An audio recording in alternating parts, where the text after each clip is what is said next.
Agora, tem muita gente que não acompanha política, muita gente que não se informa num nível mais detalhado e muita gente que eu acho que sim, que vai ser levado a engano por um discurso oficial de que a regulação é para proteger as crianças, os adolescentes, para proteger a sociedade contra o crime, quando olhando aquelas regras dos projetos propostos, não se trata disso. E veja que curioso, Tosi, eles chamaram o projeto de regulação das redes sociais de projeto de combate às fake news. E eu não sei se o Daniel Vargas teve a oportunidade de avaliar esse projeto na época, não tinha uma regra contra fake news. Não tinha uma regra contra fake news. Era um projeto de combate a crime nas redes sociais. O que é legítimo, pode ser avançado, mas não da forma como estava sendo avançado, que abria, como eu disse, amplas brechas para censurar discurso legítimo. Tosi, me parece que a linguagem política escolhida para esse projeto foi muito inteligente. Em geral, o brasileiro ele tem uma cultura estatizante e que deve haver um Estado grande, com muitas regras, com muitas leis. Eu toda hora recebo gente pedindo para proibir alguma coisa. Vai lá, proíbe bebê reborn, proíbe isso em Curitiba, proíbe aquilo. Então, é um discurso comum na linguagem do brasileiro. Quiçá a proibição, imagina a regulamentação. Então, a regulamentação, ela passa batido. Acho que tem que sim regulamentar, igual o Deltan falou aqui, 30% sem restrições, 30% regulamentação, mesmo que tenha a restrição da liberdade. Ou seja, de forma geral, 60% são a favor de alguma regulamentação e o brasileiro, eu vejo, que tem essa cultura de sim, regulariza, sim, proíbe, sim, que o governo possa fazer algo nesse sentido. Então, por isso que eu digo que a linguagem escolhida foi inteligente. Porque quando você fala, precisamos regulamentar as redes sociais, o que o brasileiro lembra? Poxa, lembra daquela matéria que passou no Fantástico, de um grupo de extremo nazismo, fascismo, que se organizou um atentado e foi impedido pela polícia. Ele lembra daquele jogo de videogame violento, que teve uma matéria que falou sobre a violência dos jogos online, e os pais veem a necessidade de regulamentar esse tipo de jogo, esse tipo de videogame. Em geral, é esse tipo de coisa que o brasileiro tende a lembrar. A não ser que a gente tenha pessoas, representantes, que nos apontem os problemas e os riscos desse projeto para além da máscara da suposta regulamentação.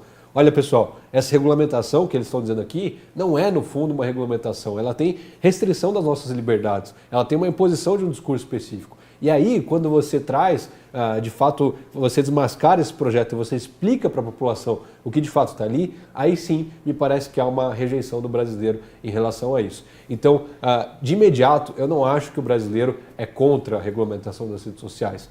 Mas me parece que o brasileiro está, assim, receoso com esse governo, está, assim, preocupado com as suas liberdades, com a sua liberdade de expressão e está resistindo a qualquer coisa nesse sentido que venha desse governo. Então, ao meu ver, o tempo nos trouxe a isso, mas, de forma geral, é uma tendência com um discurso muito inteligente. Agora, é uma causa ameaçada, né, a liberdade de expressão, porque a gente tem, nitidamente, o governo, o poder executivo querendo cercear, o poder judiciário também se alinhando com ele.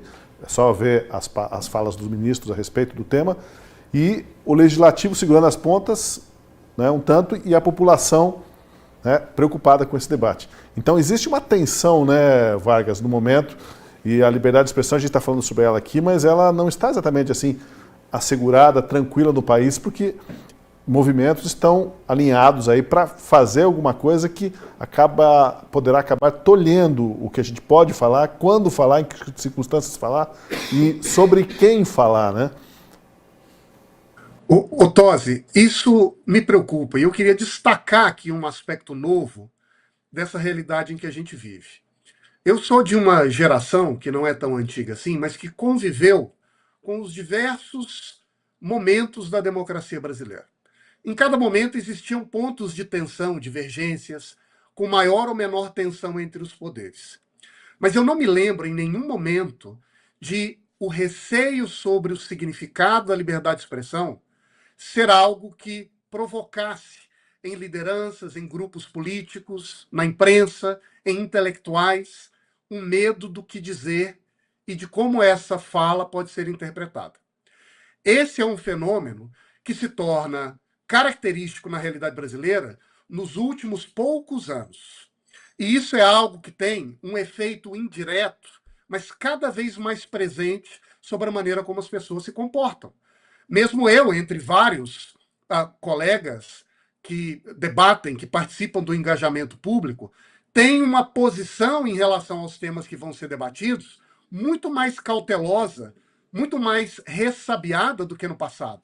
Mas veja, a partir do momento que eu já preciso calcular como determinada autoridade vai interpretar o significado da minha palavra, e se ela discordar, como essa discordância pode ser julgada se isso for levado a um determinado órgão, já provoca em mim um custo oculto, porém imenso, de tolher a minha maneira de expressão, de evitar determinadas falas que, ainda que no meu modo de ver, deveriam ser naturais em um regime democrático e diverso, poderiam ser interpretados como ofensa indevida ou como ameaça a uma determinada forma de organizar a vida política num país. Isso é imensamente negativo para a saúde, para o avanço de qualquer ambiente democrático que depende do debate para justamente se enriquecer e avançar.